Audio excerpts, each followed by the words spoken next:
Sa ibang balita, Davao City Mayor Rodrigo Duterte muling nagbabala naman laban sa mga kriminal. Ang ulat mula sa aming kasama si Pengalinyo ng Radyo ng Bayan Davao. Sa ginanap na command conference na ipinatawag ni Davao City Mayor Rodrigo Duterte Lunes ng hapon sa mga opisyal ng Armed Forces of the Philippines o AFP, National Police o PNP, ilang ahensya ng pamahalaan kabilang ang National Bureau of Investigation o NBI at intelligence communities. Maraming sinabi nito na binibigyan na lamang niya ng 48 oras sa mga kriminal, lalo na mga nagpapatakbo ng illegal na droga sa lungsod ng Davao na lisanin nila ang lungsod kung nais pa nila magbagong buhay.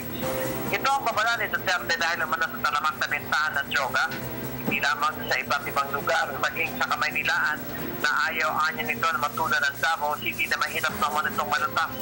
Nagsimula ang bilang ng oras ng alkalde o ang babala ni Duterte alas 5 ng hapon Lunes at hanggang Miyerkules ng alas 5 ng hapon ito matatapos. Inatasan ni Duterte ang kapulisan at kasunduan na tumulong sa paglipol sa mga sasamang tao, lalo pa inaasahan ng maraming krimen na ng kapatuhan. Ayon naman kay Davao City Police Office of DCPO City Director Police Senior Superintendent Vicente Danao Jr. na ganitong tatalima sa utos ni Duterte. At sa ngayon anya ay may mahigit 200 silang binabantayan ng mga nagbibenta ng illegal na droga at kung lalaban ang mga ito sa version ng dapat sibap ay may patutunguhan anya sila. Para sa Telebisyon ng Bayan, Pengalinyo, Radyo ng Bayan, Davao.